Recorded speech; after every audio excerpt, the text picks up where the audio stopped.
Digital অ্যারেস্টে প্রথম দোষী সাব্যস্ত যে গুরুত্বপূর্ণ খবর দিয়ে শুরু করছি নিউজরুম লাইভ। কোটি কোটি টাকার প্রতারণা কৃষি বিজ্ঞানীকে 11 দিন ধরে ডিজিটাল অ্যারেস্ট কৃষি বিজ্ঞানী 9 জনকে দোষী সাব্যস্ত করল কল্যাণী আদালত। গত বছরের নভেম্বর 1 কোটি টাকার প্রতারণার অভিযোগ করেন কল্যাণীর কৃষি বিজ্ঞানী। 11 দিন ধরে ডিজিটাল অ্যারেস্ট করে রাখা হয় তাকে, আর এর তদন্তে 4 রাজ্য থেকে 13 জনকে গ্রেফতার করে পুলিশ। তাদের মধ্যে 9 জনকে দোষী সাব্যস্ত করেছেন বিচারক।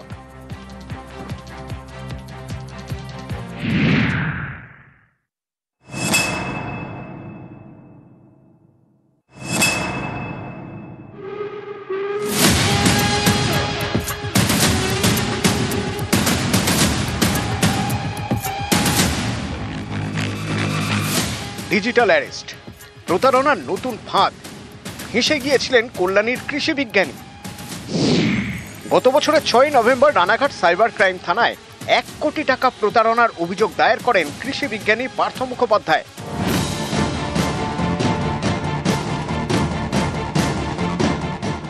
এ নিয়ে তদন্তে নামে পুলিশ, গ্রেপ্তার করে 13 জনকে। তাদের মধ্যে 9 জনকে বৃহস্পতিবার দোষী সাব্যস্ত করে কল্যাণী আদালত। ভারতের প্রথম ডিজিটাল অ্যারেস্ট মামলায় দোষী সাব্যস্ত 9 জন আমরা চার্জশিট দিয়েছি। 4 জন অন্য কেসে চার্জেস ফেস করছে। এরা পুরো র্যাকেটে নেটওয়ার্কের মধ্যে আছে, মানে এরা টাকা দিচ্ছে, কমিশন রাখছে, টাকা দিচ্ছে। কম্বোডিয়া পার্টটা আমরা পারসিউ করতে পারিনি because it is between the countries, diplomatic channels use করতে হয় ওখানে। এটা আমরা একটা প্রেসিডেন্ট সেট করতে চেয়েছিলাম কি if you engage in any cyber crime, police will come after you, আপনাকে আমরা ধরবো and the law will take its course.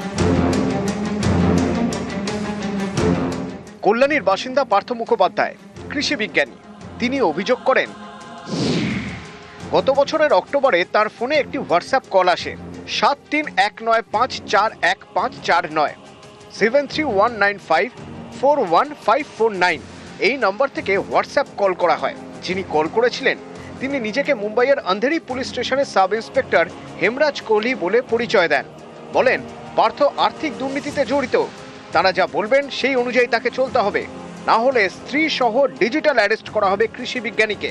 অভিযোগ, এই হুমকি দিয়ে 11 দিন ধরে ডিজিটাল অ্যারেস্ট করে রাখা হয়। এতে ঘাবড়ে যান কৃষি বিজ্ঞানী। ওই ব্যক্তির কথা মতো বিভিন্ন ব্যাংক অ্যাকাউন্টে মোট 1 কোটি টাকা দেন। টাকা দেওয়ার পর সংশ্লিষ্ট হোয়াটসঅ্যাপ নম্বরে কল করেন পার্থ, কিন্তু ফোনে আর কাউকে পাননি।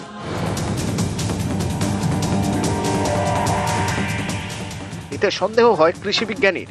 সাইবার ক্রাইম থানায় অভিযোগ জানান পার্থ মুখোপাধ্যায়। শুরু হয় তদন্ত। জানা যায় কম্বোডিয়া থেকে হোয়াটসঅ্যাপ কল করা হয়েছিল, সিম কার্ড ব্যবহার করা হয়েছিল ভারতের। কম্বোডিয়া থেকে যে ফোন করেছিল সে বাংলা এবং হিন্দিতে কথা বলায় সড়গড়। কৃষি বিজ্ঞানীকে যেসব অ্যাকাউন্টে টাকা জমা করতে বলা হয় সবগুলি ভারতীয়দের নামে। মোট 108 জনের অ্যাকাউন্টে টাকা ঢোকে, যাদের ঠিকানা হরিয়ানা, মহারাষ্ট্র, গুজরাট এবং রাজস্থান। এই 4 রাজ্যে হানা দেয় নদিয়া পুলিশ। গ্রেপ্তার করে 13 জনকে। এর মধ্যে 9 জনকে দোষী সাব্যস্ত করেছে কল্যাণী আদালত। আমাদের যে সেকশনে কনভিকশন আছে তার মধ্যে 3টে সেকশনে যাবজ্জীবন আছে। আমরা চেষ্টা করব স্টেটের তরফে ম্যাক্সিমাম পানিশমেন্টের জন্য, কারণ আমরা চাইছি এটা একটা ইনস্ট্যান্স হয়ে থাক, যে ইনস্ট্যান্সটা আগামী দিনে এই ধরনের ক্রাইম করার আগে লোকে 10 বার ভাববে। কারণ এই যে 2000-এর বেশি পাতার চার্জশিটের মামলাটাকে ছোট করে আনা এবং 29টা সাক্ষীর মধ্যে দিয়ে এটাকে সামনে আনা, এটা একটা বিরাট বড় টিম ওয়ার্ক। তো আজকে সেই দিন কল্যাণী ভারতবর্ষের সাইবার ক্রাইম ইনভেস্টিগেশনের মানচিত্রে একটা জায়গা আজকে করে নেবে। নদিয়া থেকে রঞ্জিত সরকার, নিউজ 18 বাংলা। আর এদিকে কাথির ছবি দেখুন, বিজেপি ভার্সেস বিজেপি। এখানে বিজেপি পরিচালিত পঞ্চায়েত, সেখানে ধুন্ধুমার মারামারি, বেহাল রাস্তা নিয়ে বিজেপির পঞ্চায়েতে ক্ষোভ দলেরই একাধিক পঞ্চায়েত সদস্য। প্রধানের বিরুদ্ধে বিক্ষোভ ঘিরে তুমুল হাতাহাতি।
যে ছবি আপনারা দেখছেন, বিজেপি ভার্সেস বিজেপি, প্রধানের বিরুদ্ধে বিক্ষোভ ঘিরে তুমুল হাতাহাতি, অশ্রাব্য গালিগালাজ। কাঁথিতে বিজেপি ভার্সেস বিজেপি।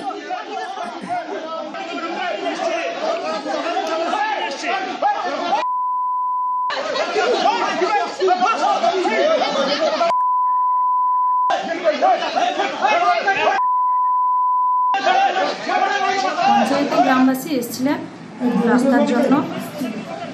আমরা গ্রামবাসীকে বুঝিয়েছি যে আমরা 3.5 লক্ষ টাকার উপরে আমরা টেন্ডার করতে পারি না পঞ্চায়েত থেকে। এটা সমস্ত বিষয়টা দেখেন পঞ্চায়েত সমিতি, যাতে দ্রুততার সঙ্গে এই রাস্তা তাড়াতাড়ি হয়। আমি পঞ্চায়েতের পক্ষ থেকে আশ্বাস দিচ্ছি। প্রধান যে সমস্ত কাজকর্মগুলো করে আমাকে না জানিয়ে করে, বিভিন্ন রকমের স্কিমের কাজ, বিভিন্ন রকমের ত্রাণের কাজ, এগুলো কাকে দিয়ে এখান থেকে কাজ তুলে প্রধান আমি জানতে পারি না। আমরা যখন এই সমস্ত কথাবার্তাগুলো বলি, প্রধানের রুমে কিছুজন ছিল, তারা কে বা কারা আমাদের প্রধানের হয়ে আমাদের উপরে চড়াওভাবে ঝগড়াঝাঁটি, মারধর, ঝগড়াঝাঁটি এরকম হয়েছে। তো প্রধানের কাছে আমরা এখন দাবি করেছি আমাদের রাস্তাঘাট, তো আমার বুথে যে সমস্ত কাজকর্মগুলো যেন আমাকে জানিয়ে করে। এলাকাবাসীর মনে একটা উষ্মা ছিল বা ক্ষোভ বিক্ষোভ ছিল, রাস্তাটি খানাখন্দে ভরে গেছে, যে কারণে জেনারেল মিটিংয়ে আমরা যখন প্রস্তাব দিয়েছিলাম এই রাস্তাটি সারানোর বিষয়ে, অঞ্চলের যেটা ট্যাক্সের টাকা, যেটা ওন ফান্ড, সেই ওন ফান্ড থেকে 1.5 লক্ষ টাকা খরচা করে অঞ্চলের ভিতরে ডেকোরেশন হবে। অঞ্চলের ডেকোরেশনটা করা যেমন দরকার আছে নিশ্চিতই মনে করছেন আপনারা, তার থেকে এই বর্ষাকালে বিভিন্ন জায়গায় একেবারে রাস্তাঘাটে একদম মানুষের যাতায়াতে অনুপযোগী হয়ে উঠেছে। এবং এই তো হোক, কিন্তু 2.5 বছরে অন্তত আমার অভিজ্ঞতা থেকে মনে হচ্ছে যে এখানে ঠিক সেইভাবে তৎপরতার সঙ্গে কাজ হচ্ছে না।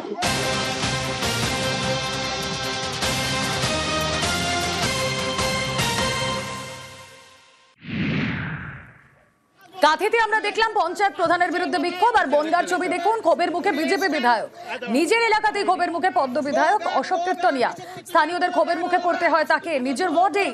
বনগাঁ উত্তরের বিজেপি বিধায়ককে গো ব্যাক। জলমগ্ন এলাকায় গিয়ে ক্ষোভের মুখে পদ্ম বিধায়ক। দেখুন স্থানীয়রা কিভাবে তাকে দেখে তাদের ক্ষোভ উগরে দিচ্ছে।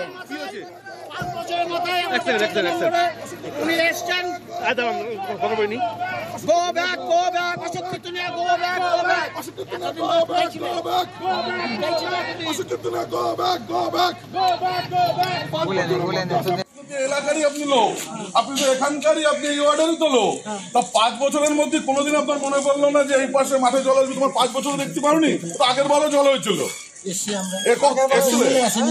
আপনার আমি আসছি, আমি নিজে আসছি 5 বছরে আপনাকে এই প্রথম আমি আসি এখানে তোমার কথা আমি আসি ভাই, আমি আসি।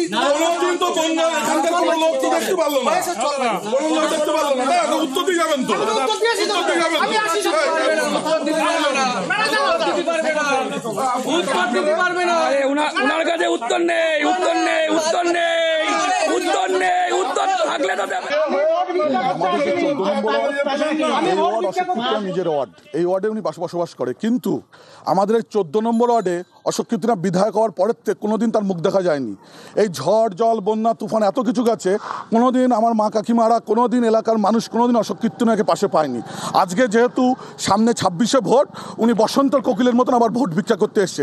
সেখানে সাধারণ মানুষ এতদিন বিধায়ককে না পাওয়া যে আক্রোশ, সেটা ওনার সামনে প্রদর্শন করেছে। আমিও তো এই ওয়ার্ডের বাসিন্দা, তা আমারও প্রশ্ন যে 5 বছর ধরে আপনি কোথায় ছিলেন? এখানকার যিনি কাউন্সিলর পাপাই রাহা, তার যা চরিত্র সেটা প্রকাশ করছে এখানে দাঁড়িয়ে। কারণ তার বক্তব্য নাকি এমএলএ এখানে আসে না। এমএলএ এখানে 5 বছরে প্রত্যেকটা প্রোগ্রামে এখানে প্রেজেন্ট হই আমি। এটা আমার নিজস্ব ওয়ার্ড, যেহেতু ঝামেলা করার দরকার। ভারতীয় জনতা পার্টি ঝামেলায় বিশ্বাসী না।